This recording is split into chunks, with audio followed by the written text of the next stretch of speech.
Governor గారి ప్రసంగంలో YCP అగ్రనాయకత్వం కానీ సీనియర్ నాయకులు కానీ వారి ఎమ్మెల్సీ సభ్యులు కానీ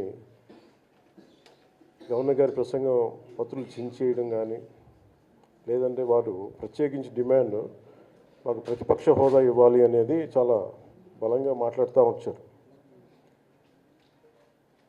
ఇది అడిగితే వచ్చేది కాదు, అది ప్రజలు ఇస్తేనే వస్తుంది. బేసిక్గా ఒకటి హయ్యెస్ట్ మెజారిటీ ఎవరికి ఉంది వాళ్ళు ప్రభుత్వం ఫామ్ చేస్తారు, వాళ్ళకంటే నెక్స్ట్ స్టేజ్ ఎవరికి ఉంటే వాళ్ళకి ప్రతిపక్ష హోదా ఇస్తారు. అంతేగాని గతంలో మేము ప్రభుత్వాన్ని పరిపాలించాం కాబట్టి మా ప్రతిపక్ష హోదా ఎవరికి ఇవ్వరు. కనీసం జనసేన కంటే కూడా ఒక సీట్ ఎక్కువ వచ్చినా కానీ వాళ్ళకి ప్రతిపక్ష హోదా దక్కేది. ఈ రోజున ప్రభుత్వంలో సెకండ్ లార్జెస్ట్ పార్టీ జనసేన. దాన్ని ప్రజల దృష్టికి తీసుకొద్దాం. వైసీపీ నాయకులు వాళ్ళు చేస్తుంది ఏంటంటే మాకు ప్రతిపక్ష హోదా ఇస్తే తప్ప మేము అసెంబ్లీలో అడుగు పెట్టాం లేదంటే ప్రసంగాలను అడ్డుకుంటాం అని, ఇది సరైన మెసేజ్ బయటికి వెళ్దాం. ఇది రైట్కు సరైన విధానం కూడా కాదు. ఇది ప్రజలందరికీ తెలియజేయాలనుకున్నాం. ఇది ప్రతిపక్ష హోదా ఏ పరిస్థితిలో వస్తుందంటే మీకు రూలింగ్ పార్టీస్ కంటే కూడా రూలింగ్ పార్టీ కంటే కూడా అత్యధికంగా ఇంకొక సీట్లు వాళ్ళకంటే మీరు వస్తే దాని తర్వాత స్థానం మీకు వస్తే ఖచ్చితంగా ప్రతిపక్ష హోదా వాళ్ళకే ఉంటుంది. 21 సీట్లు ఉన్న జనసేన 11 సీట్లు ఉన్న వైసీపీకి ప్రతిపక్ష హోదా ఎలా వస్తుంది? మేము వస్తే తప్ప మేము అసెంబ్లీకి రాము, ఇలా గవర్నర్ ప్రసంగాలను అడ్డుకుంటాం అనేది ఇది సరైనది కాదు. ఇది ప్రజలందరికీ కూడా తెలియచేస్తున్నాం ఈ సందర్భంలో. అందుకని ఇది భవిష్యత్తులో కూడా మేము కోరుకునేది వైసీపీ నాయకుల్ని, మీకు ప్రతిపక్ష హోదా ఇవ్వకపోయినా ప్రజలు మీకు 11 సీట్లు ఇచ్చారు, దాన్ని గౌరవించి మీరు అసెంబ్లీకి రండి. మీ స్థాయికి తగ్గట్టుగా మీకు మీకు ఎన్ని ప్రశ్నలు అడగాలో దాన్ని తగ్గట్టుగా ఇస్తారు మీకు.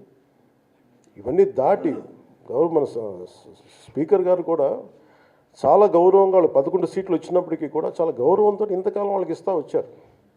ప్రశ్నోత్తరాల సమయంలో కూడా ఆయనకి ఇచ్చారు. గతంలో కూడా ఇవన్నీ ఆయన రావడానికి కూడా ఆయన ఎలా రావాలి ఏం చేయాలి దానికి కూడా చాలా ఏమాత్రం ఇబ్బంది పెట్టకుండా గతంలో కూడా చేశారు. ఫస్ట్ మీరు మనకి గవర్నమెంట్ ఫామ్ అయిన తర్వాత కూడా వీటిని దృష్టిలో పెట్టుకొని వైసీపీ కొంచెం హుందాగా వ్యవహరించాల్సిన అవసరం ఉంది. వైసీపీ నాయకులకు కూడా మీకు బాధ్యత ఉంది. గవర్నర్ గారి ప్రసంగాన్ని మీరు ఆ విధంగా మీరు ప్రశాంతంగా విని దాన్ని వచ్చే జరుగుతున్న సమావేశాల్లో మీరు దాని లోటుపాట్లు మీరు చెప్తే బాగుంటుంది తప్ప ఇలా కూర్చోబెట్టి అరుపులు కేకలు ఇది సమంజసంగా లేదు. అంటే అర్ధాంతరంగా ప్రతిదానికి అసెంబ్లీలోకి రాగానే గొడవ పెట్టుకోవాలి, దేన్నైనా విభేదించాలనేది ఇది ఒక చాలా లో లెవెల్ ఆలోచన విధానం, లో లెవెల్ స్ట్రాటజీ. అది ప్లీజ్ మీరు అప్గ్రేడ్ అవ్వండి, మీరు అప్లిఫ్ట్ చేసుకొని మీరు కూర్చోబెట్టి డెమోక్రటిక్ ప్రాసెస్కి గౌరవం ఇవ్వండి.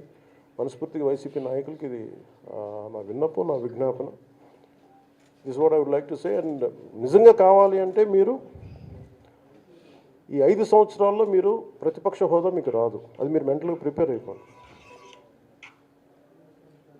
11 సీట్లతోటి మీకు ప్రతిపక్ష హోదా ఇవ్వబడదు, రాదు. ఎందుకంటే ఇది చంద్రబాబు గారు, గౌరవ ముఖ్యమంత్రి చంద్రబాబు గారు డిసైడ్ చేసేది కాదు, జనసేన డిసైడ్ చేసేది కాదు.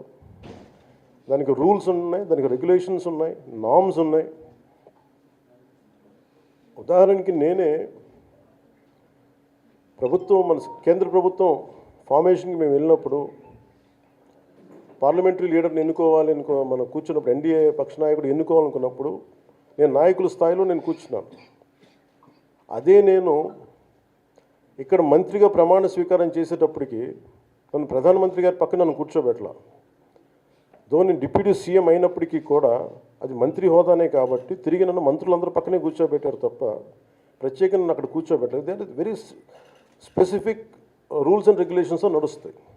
ఉదాహరణకి పొద్దున కూడా స్పీకర్ గారు ఎదురొస్తే నేను అసెంబ్లీలోకి అడుగు పెడతా ఉంటే స్పీకర్ గారు ఎదురొచ్చారు. మనకి వచ్చి ఆయన కూడా ఆయనతో పాటు రండి వెళ్తుంటే ముందుకు తీసుకెళ్తుంటే నాకు అనిపించింది, సార్ ఇది డిప్యూటీ సీఎంకి ప్రోటోకాల్ ఉండదు, ఓన్లీ ముఖ్యమంత్రి గారు, స్పీకర్, మనకు కౌన్సిల్లో ఉండే చైర్మన్ ఆయనే మీరు చేయాల్సింది తప్ప ఇది మేము ఉండేది కాదని చెప్పి నేనే వెళ్ళిపోయాను. ఎందుకంటే మేమే ప్రోటోకాల్స్ బ్రేక్ ఎందుకు చేయమంటే మాకు లేని ప్రోటోకాల్ మేము అడగం. అలాగే వైసీపీ నాయకత్వం కూడా గుర్తించాల్సింది, ఇది మీకు హోదా ఇవ్వబడదు. ఇది చంద్రబాబు గారు ఆఫ్ చేస్తేనే కాదు, ఇది ఎవరు ఆఫ్ చేసింది కాదు, మీకు ప్రజలు మీకు ఇవ్వలేదు. మీకు అది మీరు దృష్టిలో పెట్టుకొని మీరు ప్రవర్తించాల్సింది మనస్ఫూర్తిగా నేను వారిని కోరుకున్నాను. అంతేగాని వారిని ఎక్కడ అవమానం పరచాలని కానీ వారిని తగ్గించాలని కానీ లేదు. 175 సీట్లు కేవలం 11 సీట్లు ఇచ్చారు వాళ్ళకి. ఆ దృష్టిలో పెట్టుకొని ప్రవర్తించవలసిందిగా మనస్ఫూర్తిగా వారికి కోరుకుంటూ మీకు తెలియజేసుకున్నాం. Thank you.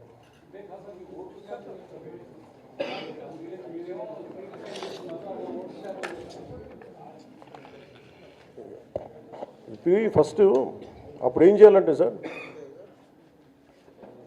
అప్పుడు జర్మనీకి వెళ్ళిపోవాలి. జర్మనీలో ఏంటంటేనండి, నేను జర్మనీ రిజల్ట్స్ కూడా ఏదో వచ్చినాయి చూస్తా ఉన్నా. ఎలక్షన్స్లో 25% వచ్చిన హైయెస్ట్ పర్సంటేజ్ ఆఫ్ వచ్చిన ఓటుకి ఇన్ని ఎంపీస్, ఇంత అసెంబ్లీ స్థానాలు ఉంటాయి వాళ్ళకి. 5% మించి తక్కువ వస్తే 5% ఓట్లు మిగతా వాళ్ళు పంచుకుంటారు. మనకు అలాంటి బెనిఫిట్ మనకు లేదు కాబట్టి మన రాజ్యాంగంలో లేదు. వాళ్ళు మంకుపట్టు పడితే they are free to go to Germany. Thank you. Please subscribe Telugu Politics.